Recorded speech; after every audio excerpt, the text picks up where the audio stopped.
These are uncertain and challenging times. People are searching for answers. It's time for leaders to step up and lead.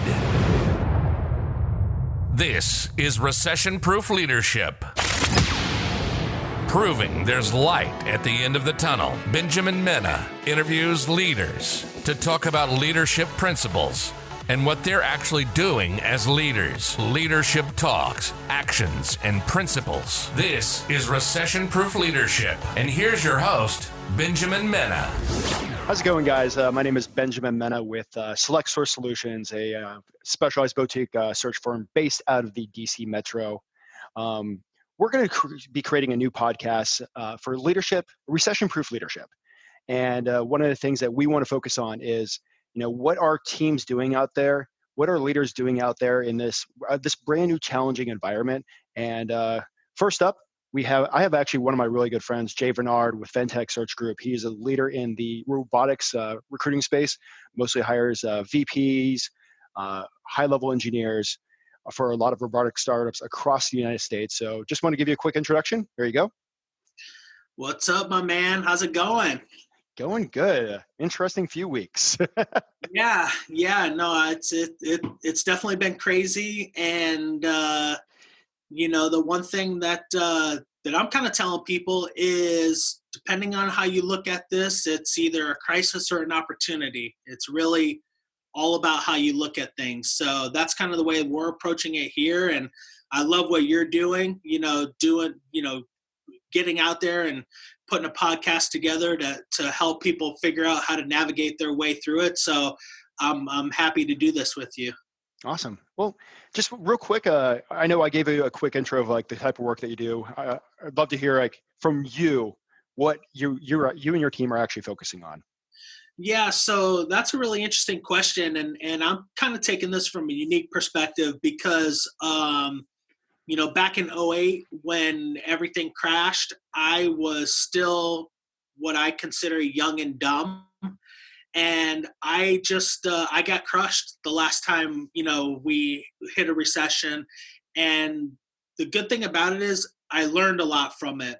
And the one thing that I learned is that you have to look at a crisis or situation or recession or whatever you want to call it.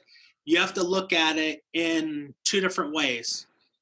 There's always an opportunity, and there's always a crisis when you come to, something like this.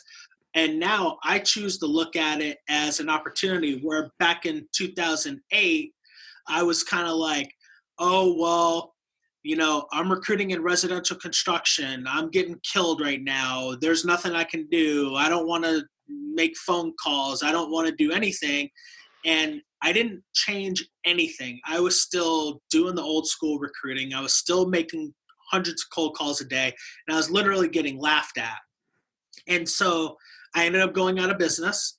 And now with what's going on in this situation is I'm kind of taking a different stance. Number one, being older and wiser, but I still think there's a little bit of dumb in me. I'm kind of just making sure that with everything that's going on, that I'm not letting the media corrupt my mind. I am taking a different approach. I talked about this in one of my groups today. Even last week, I was still waking up at my 6:30 in the morning, thinking I had to get to the office on time, and getting to the office and being like, God, all my searches are on hold. What do I do? Well, so this week I was like, you know what? I'm just going to wake up when I wake up. And I kind of lie about that. I do set my alarm for 8 o'clock, because if I don't, I probably wouldn't wake up until 10. So I do that, man. And, but this whole week, haven't gotten to the office earlier than 9:15. My stress level has gone down, because now I'm looking at it as, this is my opportunity to fix the fragmented portions of my business that I've known for the last 6, 7, 8 months, that I knew that needed to be fixed, but I just didn't have the time to do it. So now for me, I'm saying to myself, now is not the time to do new business development. This is my opinion, and I know this is controversial and people are saying things that are different. If you're doing business development right now or trying to do new business development right now, I kind of think you're an idiot. And the reason why is because I've been talking to a lot of hiring leaders, and they're basically saying, don't even bother. And so I'm taking the approach of I'm still servicing my current clients, and I'm going in with them saying, hey, look, I know everything's on hold. I want to be a resource to you, even if it's not recruiting related. If you think that I can help you, or if there's a service that I can provide you outside of what I do, I would be happy to do that. Just let me know. And I'm just kind of leaving it, like that. So, that's kind of how we're handling things here. And we're just taking the opportunity to clean everything up systematically, making sure that, the couple of fragments that we have in our foundation, we're going to get those solid. And we're going to make sure that when the smoke clears on all this, because the smoke is going to clear, we don't know exactly when, but when the smoke clears, my foundation is going to be solid. Okay, awesome. I know one of the things, I know you're a leader for a team, and also I don't like to use the word influencer in the recruiting community, but you are. For your current team, like, what leadership principles or what leadership focus are you doing to kind of keep your ship up and moving? Yeah, so that's a really interesting question. It's difficult because, it's really hard to go to someone. And what's really interesting is, like, I just had a new recruiter start in the beginning of February. Luckily, we made a placement. The guy actually started 3 days before this company went on a whole freeze. Oh, wow. And so she's going to get a $10,000 check. So she's going to be happy about that. But I basically had to reach out to her this week and say, hey, listen, everything's on hold. Like, we're going to continue to service the searches we have. But I know even those companies are kind of in a holding pattern. Yes, I'll try to push them to still do phone interviews, but you got to hold tight. And I think anyone who kind of knows what's going on and has been in the recruiting world for a while, everyone understands that. And so what I'm just saying to my team is like, hey, listen, again, now is our time to really think about how we're going to position ourselves to be ready to execute and take action when the smoke clears. Because what's going to happen is, number one, there's going to be a lot of recruiting firms that are going to go out of business. So when the smoke clears, the playing field for recruiters is going to be smaller. That's a good and a bad thing. It's good for us in business, but I think when anyone has to go out of business, it's a bad thing. I'm empathetic like that. You've been there before, it sounds like. I've definitely been there before. I was one of the companies that went out of business, so I know what it feels like, and it's not great. But what I'm trying to do and what I'm trying to instill in my team is I'm saying, hey, listen, we're going to basically do a bunch of admin stuff. This is the time for us to clean up our database, make sure everything's tagged right. Let's get rid of all the dead wood in our database that doesn't really belong there. We're going to clean that up. We're going to get it solid. We're going to make sure that everything's tagged properly so it makes it easier to search. And so when the smoke clears, we're going to be ready to take action and execute, where a lot of the other companies who are sticking their heads in the sand, feeling sorry for themselves, not doing anything, still thinking that they can go out and do new business development and really kind of tarnishing their reputation by doing that, they're going to be starting from ground zero when the smoke clears, where we're going to be ready to basically take immediate action. So that's kind of what I'm relaying to my team, is just like, hey, listen, we have no control over this. There is absolutely nothing we can do. We're not going to push our clients to say, hey, well, you should still, do interviews with people, and you should do video interviews, and you should hire people sight unseen on a video interview. I've talked to enough hiring leaders, and I have not gotten enough positive response on them taking the risk of hiring someone on a video interview. There will be some companies that do that, but I just don't know from a risk standpoint if that's the best thing to do. So that's what I'm telling my team. We have no control over this. Let's control what we can control, and all we can control is setting that foundation for our company. We're going to have a marketing strategy set. our database is going to be clean. We're going to have a cold calling strategy set up. We're going to have, kind of the roadmap of what the rest of the year is going to look like. And that's really all I'm telling them. And then, of course, what can I do for you? I'm here for you. I don't know what I can do for you, but what can I do for you? And I think one of the other things too, and hopefully this doesn't go live before them, but little things like, with my new recruiter, I mean, it would probably be helpful to her. I mean, maybe I send her $100 Amazon gift card. Maybe my VA out in India, who, by the way, they're now starting to get hit hard with this. I'm letting him know that, hey, I'm keeping you employed, man. This is what I need you to do. And, maybe on the next time that I have to pay him, I'm thinking about adding a bonus on his pay too. Because at the end of the day, we're all struggling. If you have the ability to help out, every little bit helps. So that's kind of the message that I'm putting out to my team. And that's actually one of the, I think, interesting things I've seen with certain leaders recently is like, I don't want to use the Delta CEO, but use the Delta CEO, like what he's doing compared to the last few cycles and other CEOs. Like, hey guys, no, I'm here with you. Like, I'm personally taking some hits along there with you. I think great leaders lead by example and lead by walking with you, with the team. I agree 100%. And and I think even for me, like, I think people need to even take it a step further. It's like, it's great and everything, like, obviously service your team and go that extra mile, but, think about the other people, like for instance, and I think I was telling this story to someone else and they're kind of laughed at me, but then they were like, you know what, that's actually pretty cool.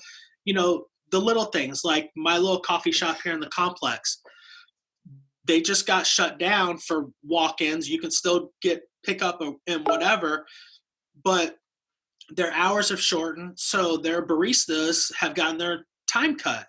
And so now, every day I go in to get my coffee, and because of my discount and everything, I'm able to get out of there, and I always give them $1 tip.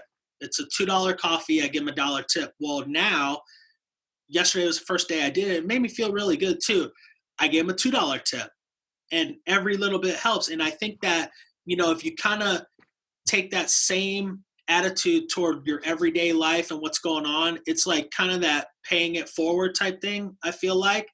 And even though you don't necessarily broadcast that to your team, I think that if you're doing that, it ends up coming out to your team that they kind of know that you're kind of going the extra mile with not just them or whatever, but you're going that extra mile with everybody. I don't want to say it's like it's karma, but I think it's like the internal confidence that it helps build that isn't talked about, isn't really shown, but you're already giving back. Yeah. And I mean, you are right. This is one of those times where, it sounds like Arizona is not as locked down as the DC Metro is right now. Right. I have tons of friends that have been let go and furloughed due to work. Yeah. And it's right now is, if you're still doing good, like invest in the small and medium-sized businesses. Those people need it right now. Yeah. And it's interesting you say that because as because, we're friends outside of this podcast and stuff. My wife and I own another business, and it's a food tour business. So it's a tourism and restaurant business. We're getting crushed right now. And what's really difficult with that is the people that work for us as tour guides, it's a part-time job to some of them. And so it was supplemental income, which is what a lot of people really need. So that went away. The restaurants are struggling. And what's even more crazy is that because we're a seasonal business and they're saying this could last another 2 months. So if it lasts another 2 months, we're talking about May, and our season usually ends at the end of May. So right now our prime season has gotten shut down. So what's really cool, and I got to give my wife props on this and have to mention it on a leadership podcast. So I'm getting ready for work. It was today. I'm getting ready for work. As you know, I got a bunch of dogs. Dogs going crazy, barking all. I'm like, who is at my house at 9:00? And I'm like, my wife goes downstairs. I can hear someone talking. I don't know. I'm like, step out. I'm like, who's here? Like, oh, it's Matt. Matt's one of our tour guides. And what's kind of heartbreaking with Matt is that he's kind of one of those folks that's in that van culture. He's kind of like going around and living in vans and doing stuff like that. Well, he was a tour guide for us last year. He's a great tour guide. He's always got the open door. Anytime you want to come and work as a tour guide, you've got a job. So he came about a month ago and started being a tour guide again. And now everything's shut down. And like, he doesn't have an income stream right now. So like, I go downstairs, I'm getting coffee, and basically my wife said, hey, I know times are tough for you right now because now you don't have any job. She was like, why don't you come over to our house? You know, we'll have some hot coffee. She's like, you know, we'll cook some eggs or whatever. So she's down there like making him breakfast. And what's funny is he actually used to be a cook at a restaurant. He's like, you know what? I'm going to make you breakfast. That's cool. Yeah. So, you know, she invited him over to like provide him food. And it ended up where he was like, you know what? I'm going to cook it.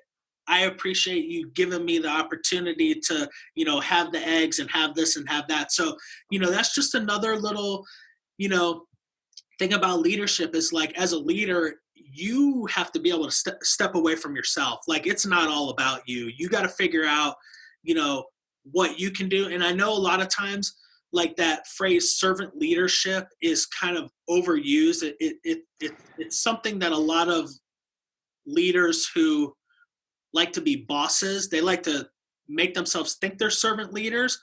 But just watching that happen this morning and the fact that we're doing this podcast, I was like, wow, I'm like, if that's not like the definition of servant leadership, then I don't know what is. So I just think as a leader, you just have to go over and above, you know, what your employees expect. And, you know, yeah, you still have to lead and sometimes reprimand and hold people accountable to project timelines.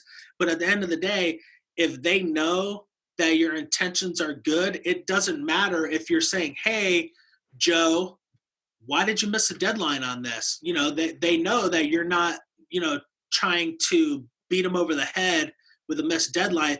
They know that because of everything else you've done, that you're saying, hey, I have to hold you to this timeline. And even further, it's like, okay, Joe, you missed this project deadline. Why did you miss it? And is there anything that I can do to help you achieve it? So I think that's kind of a good lesson.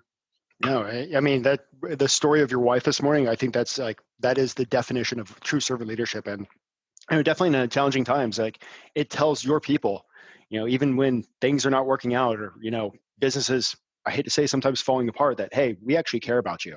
Yeah. You know, you are a person that's important to us. And, you know, one of those, I think you said this maybe yesterday, like, your team needs you to be that leader for them. You need to, like, sometimes carry that flag when they're at a point where they might not be able to also. But yeah, no. I mean, I can't tell you, I think, and it's, I haven't done it yet, but I just kind of mentioned, I was thinking about doing it with my team, and I was talking to my wife about doing it with her team, you know, especially with her business, with them being part-time. I said, you know what? Your business has the ability to give, because we have 4 tour guides. The tour guides are the lifeblood of our business. I'm like, you have the ability to give each one of them. I said, you should buy each one of them a $200 Visa gift card. You don't understand how much that is going to help them, and how when the smoke clears, they're going to want to run through a wall for you. Like, they're not going to disappear. They're still going to be there. And so those are the type of things, like, there's a lot of leaders out there that have the ability to do small things like that. And does it necessarily have to be monetary? No, maybe not. But, you know, what about, and I don't know if this is going on, I think it's going on nationwide, but, you know, like Uber Eats, they are not charging delivery fees now. So what if you were, let's say, a VP of sales, and you had a sales team of 10 people? I mean, what if you like ordered Uber Eats for all of your salespeople who are sitting at home right now, not getting any sales, wondering, are you going to be sending an email or calling them saying, hey, why aren't you guys out there selling? And then all of a sudden you're calling them saying, hey, I'm ordering you guys some food Oh, from yeah, Uber Eats. that's a It's gonna great cost, actually idea. and it's going to cost them $10. So you got a team Yeah. of 10, cost you 100. Those people are going to be like, holy shit, I thought you were going to be saying, hey, why are you missing your numbers? But really what you're saying as a leader is you're saying, hey, I realize that this is tough. I'm not going to hammer you on your numbers. Matter of fact, I'm going to try to help here. What do you want? I'm going to send the food to you. It's going to come right to your door. Those are the type of things that I think is going to really separate the good companies or the average companies from the great companies. Yeah, average leaders from good leaders. Yeah. Kind of flipping the books a little bit to you. One of the next things I want to ask you, and it's one of the things I want to ask everybody right now, what is your favorite book and what are you reading? Oh man. Well, one of my favorite books for our business is The Challenger Sale. I think that I think anyone who's in recruiting and sales, and it's funny that I always separate recruiting and sales because recruiting is sales. The Challenger Sale book is number one on my list. I actually just read the book. I have to look it up because I always get the name of it wrong. It is. I'm as you know, I'm big on leadership and mindset type stuff. But the last book that I just read was Chop Wood, Carry Water. Huh. Okay.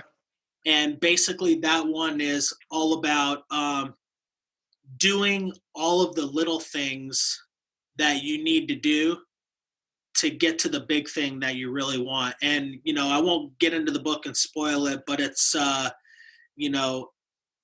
it's basically kind of a book about the 10,000, you do something 10,000 times before you become an expert.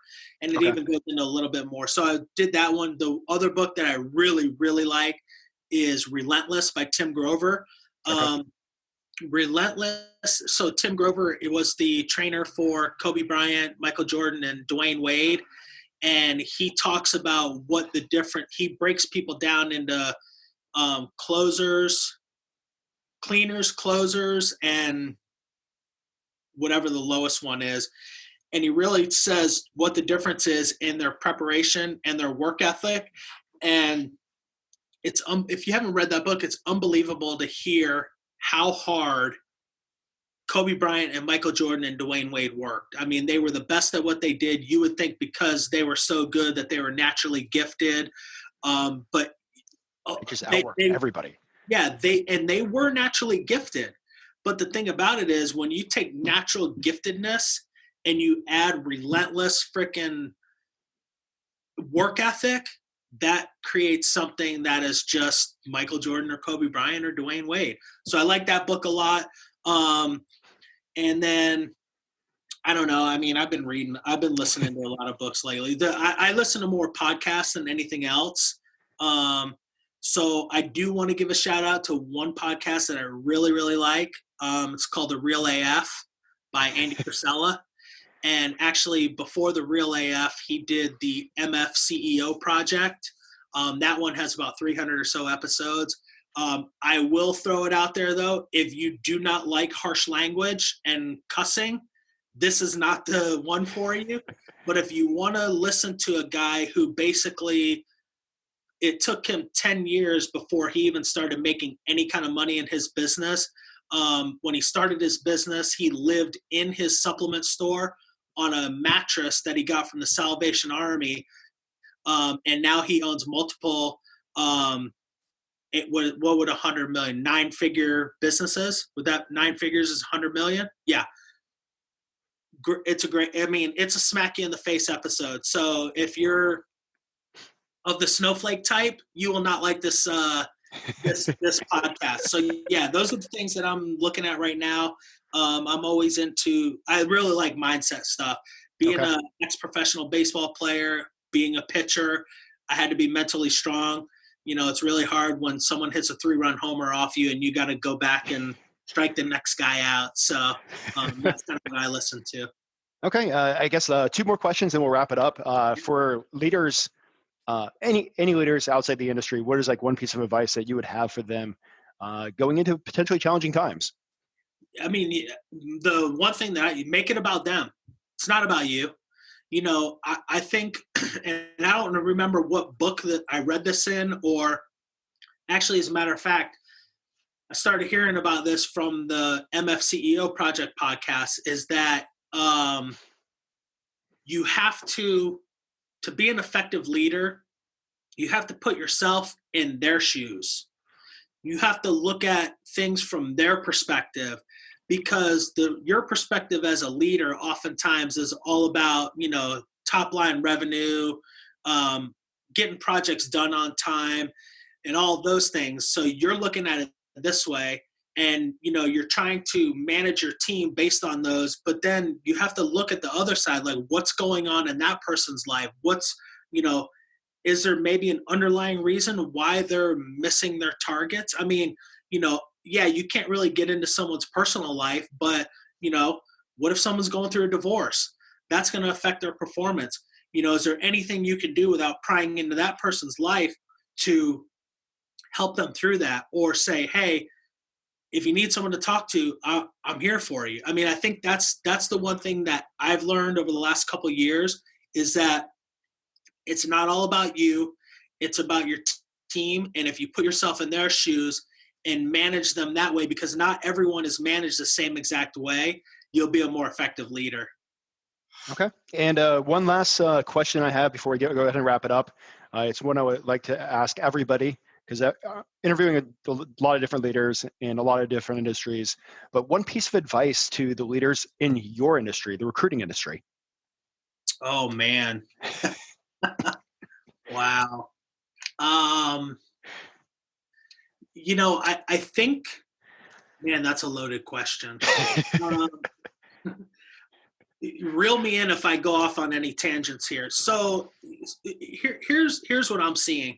I'm seeing over the last 18 months or so, there's a big shift going on in the recruiting business. And I think that the recruiting business is transitioning away from, or is trying to transition away from being a transactional business, meaning a contingency recruiter, into really trying to set yourself up as a trusted advisor. And the word trusted advisor irks me a little bit, because people use it to death. I'm a trusted advisor. Well, really? I mean, you're a contingency recruiter. What does that really mean? So I think for any leader in our business, you really have to start looking at, again, and I learned this from one of my mentors, it's not about you. Okay, yeah, you're a recruiting firm owner who was taught back in the old days, like I was in 2004, before LinkedIn, before email was even popular. I was still sending out search agreements in 2004, 2005 by fax. And so back in those days, it was, if you make 100 calls a day, you're going to be successful. And that was true. I don't think that necessarily works anymore. I'm not saying that you don't make a lot of phone calls, but because you still do. But I think that a lot of the leaders who are still stuck in that mode are trying to, their methodology is still get as many job orders as you can, fill the ones that you can fill as quickly as possible, and don't worry about the other ones. But yet you've got these 5 or 6 other job orders that you're not even working on. But because of that type of mentality, your client or supposed client, and now with contingency, I don't even consider people clients if they're working on contingency. They think you're working on it and they don't know you are. So you need to be more transparent. I think the recruiting leaders need to be more transparent with their clients. I think that the recruiting leaders need to hold themselves and their recruiters to a higher standard, because if I hear someone talking about a 15 or a fee below 20%, I don't do anything below 25%. If I hear someone talking about fees below 20%, I flip out. I'm like, look, you need to hold yourself to a higher standard. It's like, the best attorneys, they don't reduce their fee. No, they don't. I mean, O.J. Simpson didn't go to a public defender for a reason, because they couldn't handle his case. He went to Johnny Cochran and their team, probably one of the most expensive lawyers in the nation. And look what happened. He got off on that one, but another one. So the point that I'm trying to make is, like, we as an industry, we need to start holding ourselves up to a higher standard. There is no reason, and I think that's why I also recommend the Challenger sale. We are consultants. We are true consultants. Now, if you're working a straight contingency desk and you're being held to these ridiculous KPIs about send-outs and interviews and all that, it's a little bit different. You can't hold yourself to a higher standard because you have to get people in as quickly as possible. You have to get those job board candidates that you're recruiting, and shame on you if you're recruiting job board candidates. You got to get them in as quickly as possible so the other recruiter doesn't do that. There's really no value in what you do. So I really just want recruiting leaders to really think about the value that they can provide, and rather than trying to be a transactional business, they kind of shift more into a consultative type business, more like a high-end CPA, a high-end attorney. I mean, doctors, they don't reduce their hourly rate or 5-minute rate or whatever the hell you want to call it. And I think we need to do the same. So I think, the one tip I have is just, have a little bit more respect for what you do as a recruiter. Awesome. Hey, I want to say a huge thank you for joining me today, and look forward to everybody hearing this. Thank you very much. Yeah, man, it was fun. It's awesome. I'm glad you're doing this. I look forward to listening to more of the interviews that you do. I appreciate it. Awesome. You've been listening to Recession-Proof Leadership with Benjamin Mena, interviewing leaders about what they're doing during tougher times. We hope you've gotten some useful and practical information from this podcast. Make sure to like, review, and rate. And tell a friend or two. We'll be back soon. But in the meantime, reach out to Benjamin on Instagram and Facebook at Recession-Proof Leadership, and on LinkedIn at Recession-Proof-Leadership. We'll see you soon. There's light at the end of the tunnel. This is Recession-Proof Leadership, signing off.